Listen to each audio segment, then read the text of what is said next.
Good day, fellow adventurers. You are a damn fine bunch of people, and you all deserve the best. I'm glad to have you back every single week. So come on in, grab a place on the futon. There's hardly any sand on it at all. Welcome to Dresden's Tale, episode 66. This is season 3, volume 3, chapter 62, and our tale of brilliance and shadow. This is high military fantasy, the kind that needs heroes. Ours is Dresden Fane. He's a dwarf, a warlock, a character whose voice might change at a whim. He's a warrior of the Stone Clan, studying from one crisis to the next. I'm Lewis Nichols, your beefy brew, your sensuous snack, a veritable buffet of the not-so-buff, etc., etc. I'm the guy who wrote this thing, a multitudinous project spanning 2 decades and a whole cartload of Word documents. Thanks to YouTube, I've now got a reasonable way to pass it on to you. In case you were wondering, why Brave Rock? Have you ever wondered what's so special about it? A long time ago, this was a campaign, and there were PCs involved.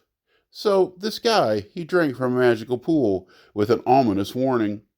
Basically, it said, it could be really good, or it could be really bad. Drink at your own risk. Nothing happened to him, so of course the next guy followed. That first guy? Well, let's just say he won't be dying of old age anytime soon.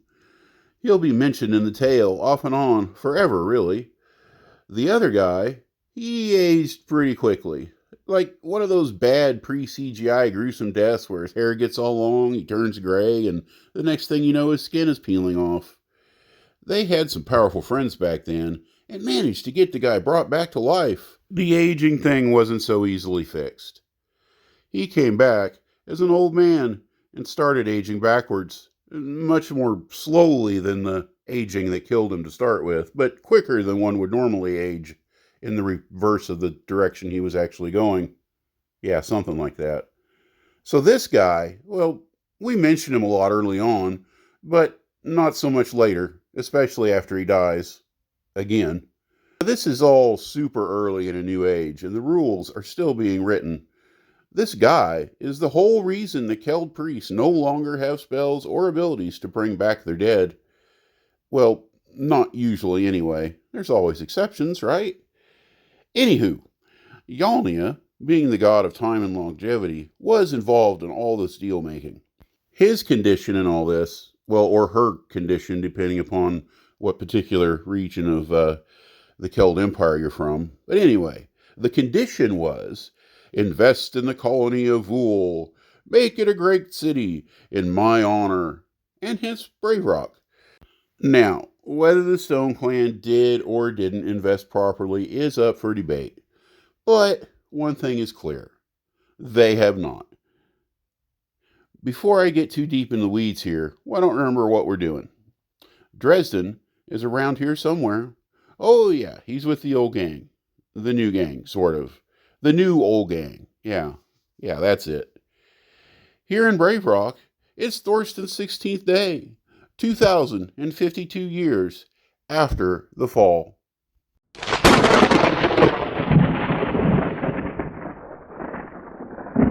Tribulations, 69. I didn't see that coming. Is it really the 16th? Dresden asked, looking out at the disappearing forest. The feature grew along a river forming from the great jet of water produced by the rock. It twisted through the desert for 50 miles before eventually evaporating away into nothing. It once supported a forest of oaks and cottonwoods, but few remained. Thorsten's 16th, Donald told him. Kira leaned into Dresden, her eyes covered by a thin veil. Only you could lose a whole month. Dresden shrugged. It's not really lost. I just didn't expect to get so much training done. The Iterians are close, Commander. Donald sounded sure. Don't call me that. Whatever you say. Donald led the trio back into the tower and down to the breakfast tables. Liz snorted, pulling the cover off a basket full of bread and salty sweetmeats. It's sure not looking good out there. Cormac grabbed a roll, but she swatted his hand. Taking the first piece of bread, she handed it to Dresden. It's the custom here, apparently. The strongest eat first. Kira shrugged. She's right. Then she should be eating it, Cormac grumbled. He managed another roll and started to eat. As many as 10,000 Itarians are closing on the city. They're close. And still, no sign of our army. It's just us. Dresden didn't have to look around to know things were changing. There are a lot more of us than there used to be. I don't know that 10,000 can take this city. They sure can make things tricky, though, Orrin said. Why do you always sound like you're complaining? I am complaining. That's a lot of Itarians. Kira laughed at the Tagara priest. You're just upset. It'll mess up your betting pools. At least he's making some coin, Liz defended him. Donald cut them off. I heard the Laraquesh are doing pretty good, too. There's been boats spotted on Jewelbecks. In fact, High Administrator Flapper was sent there. He was sent there so he couldn't be the next chief, Cormac told him. Chief Buck is doing just fine, Dresden said. Besides, Flapper wasn't a quester. No, but he's the little architect, Liz challenged him. There's not a quester left to be chief anyway. We're not the Maraudin or the Campbells. Or the Doomed, or the Plagued, for that matter, Donald drawled. Stone Clan's all out of questers. All we've got's the Prophet. Not this again, Orrin groaned. Praetor's dead. Everything else is just a rumor. Nope, Donald raised his voice. Maybe he was never executed to start with, but I have it on good word he's been in Marvin's Point recently. Well after he was supposed to have been killed. Told you, Liz said. And he's going to be right about Brave Rock, too. So let's focus on that, Cormac tried to change the subject. We need to talk about what we're doing. We need to go. You're all just pissing off Dresden anyway. You should have shut up a long time ago, Kara announced, grabbing the last piece of bread. Dresden grumbled something unintelligible and got up to leave. One more word about prophets or prophecy, and he was going to lose it. Donald, what's this about the little architect thing? Kara asked as they moved out from the fort. There were roads laid out, but they didn't follow. Instead, they took the usual trail around a few sparse clumpings of tent on their way to the lower city. That's stupid, Dresden grumbled. The Aquirta let out a huff. The Praetor fellow, he released an order of succession about a year ago. One for each of the clans, actually, but it's just the one that people really talk about. The one for the Stone Clan. It's all very vague, and to quote Dresden, it's pretty stupid. However, he got pretty close with the last Black Flag chief, so it's getting some traction. See, anyway, the little architect is the next one on the list for the Stone Clan, and with all the trouble we're having, some people think that means Flapper's time has come. He was around with the founders all through the end of the quest. In fact, some say Flapper was the first gnome to reveal himself from the kingdoms underground under the Trojans. So it makes sense with his background to some people that he would be the next logical chief. Kira ran her hands through her hair. I have so many questions. Okay, we hate Flapper because he's dishonest, right? Some people think he is, but it's more of a general distrust of the gnomes themselves, Donald explained. He's a bad influence. Him and Pink Eye turned the clan into a whorehouse. Donald smiled at his friend's enthusiasm. I can't wait for you to meet his pawpaw.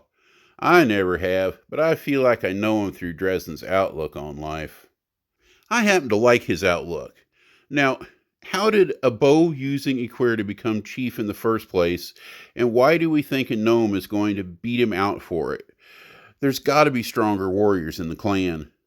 You two have fun talking about that, he told the pair, and turned left where they went right. The Grand Historia was the first temple of Yalnia in Brave Rock. It was a tall stone building with a large main hall just through the front doors. 2 levels above, used to serve as offices for city functions. The walls were something like cobblestone ground smooth. The primary color was a reddish gray with swirls of pinks and deep purples.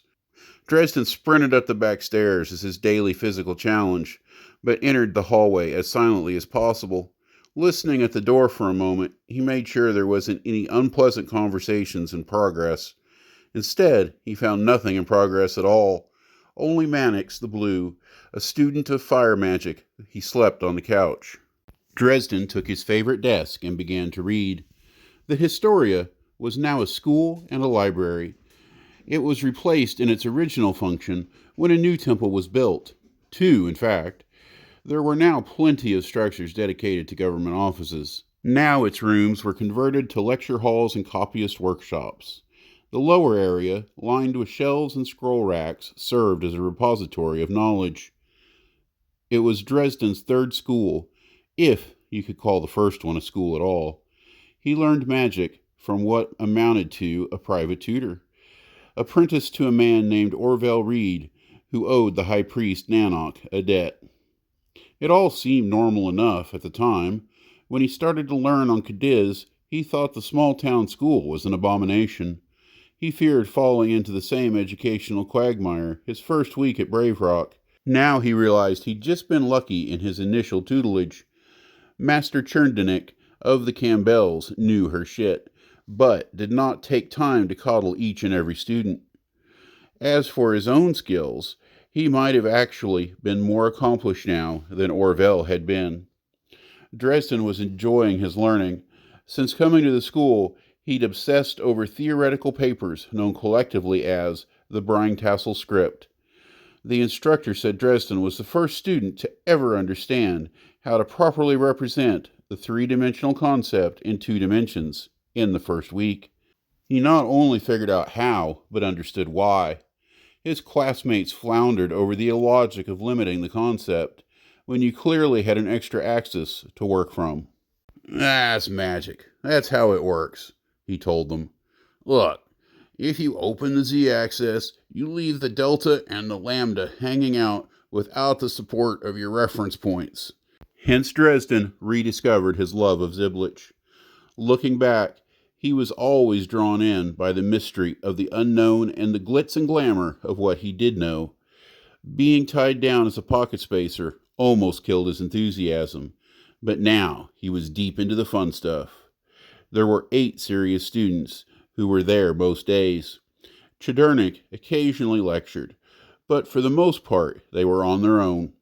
Unless they had a question, but even then, the master couldn't always help.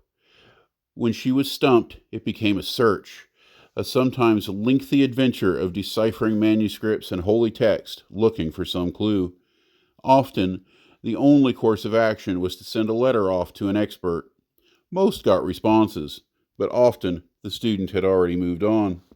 When Cherndenik arrived that morning, she surveyed her class. When she found those present working quietly, she drug her chair to Dresden and had a seat. I said a month. It's been a month. Let's do this. Dresden didn't know why she'd put him off, but he thrilled at the fact she hadn't forgot her promise. I call it sparking hammer, he said excitedly.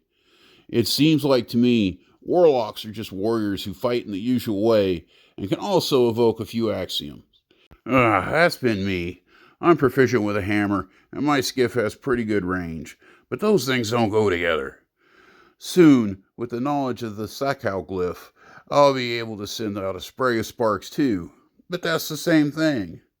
True, it will give you another way to kill your opponents. However, you will have to decide how to focus your training, or you won't be killing, just causing a great deal of inconvenience in a variety of different ways. Yeah, so how do I change that? I'm not sure how you want to change it. Hitting them with an electrical hammer is more like enchantment than Ziblich. Dresden was ready. He'd imagined this conversation 100 times and spent many useless hours trying to explain to Kira. This is how I explained it to my friend. Right now, I'm zap, zap, punch, punch. I want to be zapunch, zapunch. I got it, I think, But just because you want it doesn't make it possible. Again, I caution you about too much diversity. I suggest the Sakowglyph will be useful in bringing down groups of armsmen or mongrels. Develop your fish heads. What? Chidurnik looked up. Oh my. On the roof! On the roof! The conversation died instantly. Slapped crap! Mannix the Blue nearly fell from his roost. Everyone was moving to the room's big open windows.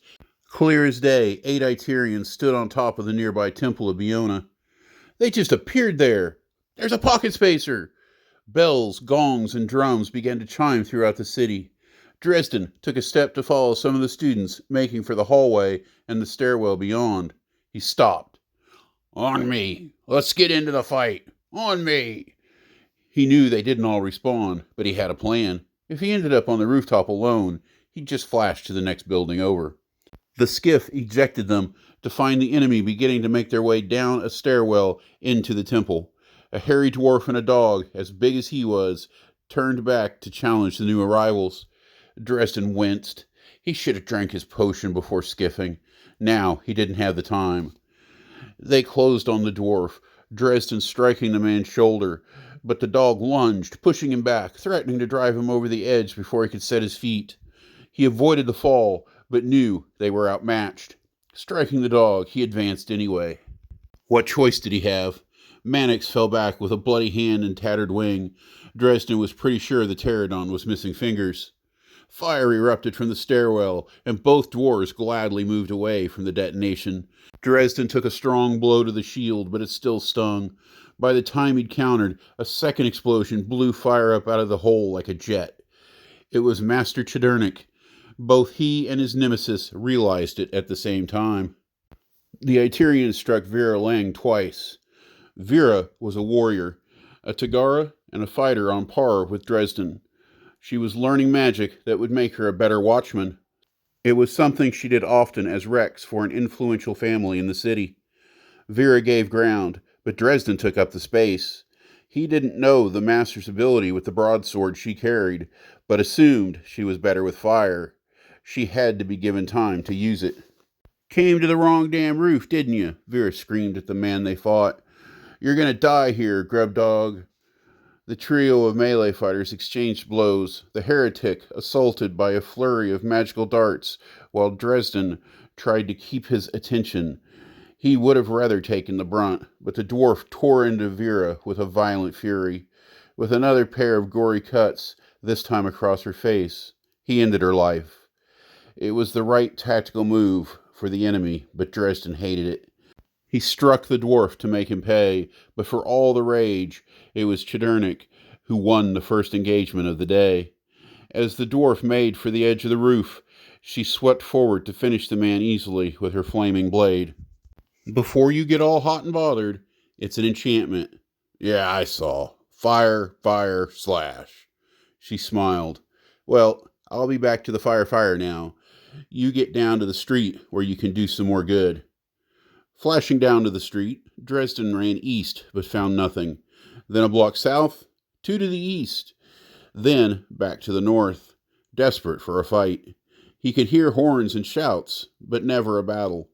Around him, proles ran for cover, and other warriors shared his quest, looking for somebody to fight.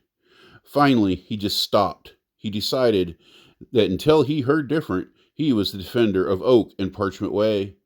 5 full minutes passed before word came most of the fighting was going on in the open space north of the lower city center. Everything else had been diversions. At a jog, he made his way down to the quarter.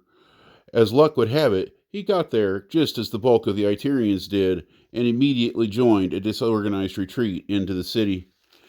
Streets were lost one by one, but Dresden counted success by his own victories. After an hour of battle and another retreat, a doomed clan warrior was struck down before him, magical fire whipping down like a mad octopoid from a 2-story building. Fucking mages. A very tall human in heavy plate spat. Won't fight fair. Looking above, Dresden could see the Catman warlock. Bushy hair, mostly gray, and magical whips spouting from each hand. Yeah, Dresden became enthralled with the moment. We don't. Never thinking he was getting in over his head, the dwarf evoked another flash. In a blink of an eye, he was gone from the street and appeared behind the mage on the roof. Taking only a moment to find his bearings, Dresden rushed the man, hitting him hard in the backside and driving him forward off the building. Glancing down, he exchanged a wave with the armored man below. Hey! He wasn't alone.